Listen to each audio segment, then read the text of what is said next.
Hello and welcome to Double Donor Mum in Menopause video 2. So today I just want to share with you my journey about nutrition and motherhood.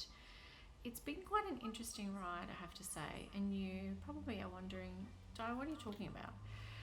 I say that because I don't know about you, when I went through IVF, one of the allied services that I spoke with was a naturopath who was an awesome lady. And I thoroughly recommend her. She was based on the Northern Beaches if you're out that way in Sydney. And she suggested that I consider going gluten and dairy free. I know, right? Gluten and dairy free. Like, I love my cheese, I love my pasta, I love my bread. In any event, I did consider it because I wanted a baby, I won't lie. And as many of you who may or may not have been through the IVF world and can probably appreciate, if someone tells you to do something and that may help you to have the baby, you will do it. So anyway, I went down the path of eliminating gluten and dairy from my diet. I think at the time I was probably a bit of a Nazi, if I'm being totally honest. Why, you would probably ask? I think I was about three cycles in, and I just wanted something that would help me, to be perfectly honest. So I gave it a go. I must admit I didn't do a lot of research about it in terms of food replacement. I did in terms of the benefits that it could possibly give me for becoming a mum and supporting my IVF cycle and the meds that I'm on. And there's obviously a lot of other research out there around how it just improves gut health, how it reduces inflammation, helps your skin, your eyes, everything, clarity, helps your sleep, helps with good gut health, helps with energy levels. In any event, so I gave it a go and I actually went cold turkey. No dairy, no gluten, just cold turkey. And can I tell you, the difference was amazing. Like, holy moly, amazing. I felt so much more energized. My body physically felt lighter. I don't know about you, if you have that really heavy feeling in your body. I had that, and I just kind of thought that was me. To be perfectly honest, didn't really think about anything else. And I noticed literally within 4 weeks of no gluten, no dairy, that the uncomfortable feeling in my stomach had gone, that heaviness just around my lower tummy region. I wasn't bloated. I had a lot more energy. My eyes, my skin, and my hair were so healthy and vibrant and clear. Like, I cannot begin to tell you the difference that I noticed. So I continued on it. In the aim that, yes, it would help me have a baby, but I actually really noticed a big difference. And to be quite honest, as I started to play around with what I would replace those traditional foods with, so looking at particularly gluten-free breads, dairy-free or lactose-free, margarines, yogurts, cheeses, all that kind of stuff, that was a little bit hit and miss, I have to say. And I say really hit and miss because, quite frankly, if you haven't tried it, some of the stuff out there is bloody disgusting. I have found a couple of breads that are quite nice, that whilst are not exactly the same as a bread that I'm used to, it doesn't taste like cardboard, which a lot of gluten-free breads taste like. Same for pastas. And I also found a really yummy lactose-free, not dairy-free, lactose-free cheese that I can cook with, I can grill and melts. Doesn't taste like a mouthful of cream in my mouth, to be honest, which I don't like because I don't have a creamy palate. If anything, I'm probably more savoury and more tomatoey and acidity palate. And I just found some of the margarines particularly and the cheeses that were dairy-free were literally like eating a scoop of cream. So I did that and I'm still on it. I have to say I'm not as strict as what I used to be. I do eat a little bit, but I listen to my body. Sometimes she can tolerate a little bit, other times not. And I'm more in tune, I think, now with what she needs. But predominantly, I have remained gluten and dairy free. I wouldn't say it's an allergy. I think it's an intolerance more for me, and it just builds up some inflammation. there is a lot of research out there around that also being an inflammation highlight during menopause. So as I'm now in the midst of menopause, in the early stage of menopause, I have found that I probably need to be a little bit more strict with not eating gluten and dairy, particularly now that my body seems to react a little bit differently to that, but that will be another video and another time.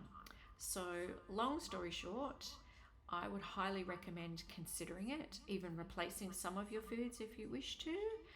If you find that you're low in energy, you're not sleeping really well, my other one for me was around brain fog. It cleared it all up. I have to say, my skin has never looked better. My eyes were clearer. My hair was a lot healthier, less breakage, more shine. Give it a go. Let me know what you think.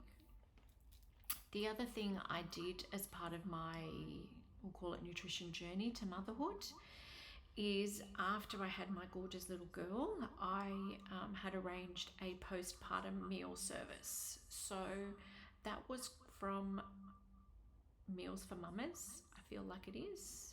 I will put the link down below for you. It wasn't cheap, I won't lie. However, as a solo mum by choice, which I am, I knew I would be having Eva via C-section, and I knew the recovery would be 6 weeks. At that stage, I wasn't too worried. My body generally recovers fairly well from surgery. However, this time it did take a little bit longer to bounce back, and I should probably admit it was probably an age thing too, I won't lie. Don't really want to admit that, but I'll share that just with you. And that was really helpful. It was delicious foods. I got the full, I think it was a 5-week package, and it did breakfast, lunch, dinner, and some snacks for me during the day. It was nutritionally balanced. It also supported my body in terms of surgical recovery. So it started off with some really yummy light broths, soups, stews. They're almost like a puree type thing, for want of a better term, just to aid my body recovering from basically abdominal surgery. And they were really light, they were really healthy, and my body felt good. I have to say, my body felt clean, it felt light. And I did that for the first 5 weeks. I came home with Eva. It also, not necessarily from a nutritional point of view, it made life easy for me. You know, I didn't have to think of what I was going to cook. I didn't have to plan a menu. I didn't have to grocery shop. I didn't need to actually cook. I could just settle into being a new mum with a newborn who, can I just say, was an awesome newborn anyway, but they do wake up fairly frequently. I was breastfeeding at that stage. We hadn't moved on to formula then, and it just made life easy for me. I admit I was in a very fortunate position that I could afford to do that.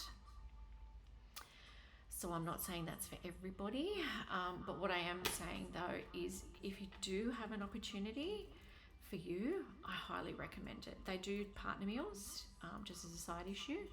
I didn't need to look into that obviously, but I believe that they do offer partner meals, just so when you bring your little bub home, you have some food available for you that is quality, is yummy, is nutritious, and nurtures your body as a new mum, which is exactly what I wanted. Then I moved on to, after that, I thought I was doing really well, I have to say, but secretly, just between us, I wasn't. I was eating a lot of pre-packaged foods. I was eating a lot of processed foods that initially was okay. My body was fine. I think in hindsight, it was more my swap from breastfeeding to formula.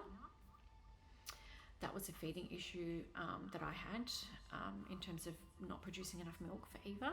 So I moved on to formula fed. And so I just ate whenever I could, or I didn't. I didn't necessarily eat the good things. I ate snacks. Sometimes it was really cheap, nasty, dirty takeaway food. Look, it wasn't that horrible, but it wasn't that good for my body either. And I did so because I may have literally only had 5 minutes to gulp something down before we were going to do a nappy change, go to sleep, or she just needed some skin-on-skin contact. And for me, the priority was her, I have to admit. Not that I regret any of that, but I think in hindsight, it's also making sure that us as new mums are also prioritised. So if I could suggest anything, I would highly recommend that you do that for you. And that led me to where I am now, basically, that I'm trying to find a balance of menu planning, grocery shopping, budgetary considerations, and nurturing my body. So for me, I'm finding if I cut some carbs out of my day, so I would only have it mainly for breakfast and lunch if I eat carbs at lunch at all, and I don't have it at dinner. And I find for my body that seems to work. Going back to cutting the gluten out of my diet and the dairy, my body is back to feeling it lighter. My skin is looking better, I have to say. It's not too bad. There is some more work to do on that. I think it's more of a habit that I'm looking to set now. So I would, that's the goal I've set for me, is to set a habit of really intentional menu planning that then directly informs my grocery shop. So I only buy what I need. I then use everything that I need and reduce my food waste, which reduces how much money I'm spending on food. And because quite frankly, I'd rather divert that to an experience with Eva and I, a holiday, something other than wasteful, basically. And we'll see how we go. I have set myself a goal for 2025 as part of my word of the year, which is nurture, that I'm aiming to lose 5 kilos. It's not really necessarily about the weight loss. It's more, if you've been through menopause or you're going through it now, you can notice the visceral fat that sits around your tummy. I've never really had that before, so that was a bit of a shock, I have to tell you. It was probably also poor eating habits, I won't lie. And I'm looking to get my body back. Not to say she's going to be back exactly the same as what she was, not that she needs to by any means, but really more getting her back, that she's in control and I'm listening to what she needs and what she wants and taking really good care of her, like I do with my daughter, and being a really positive role model for her to say, you are important to take care of and mummy does that for you, but it's also important that you do it for you and that mummy does it for mummy too. So let's see how we go.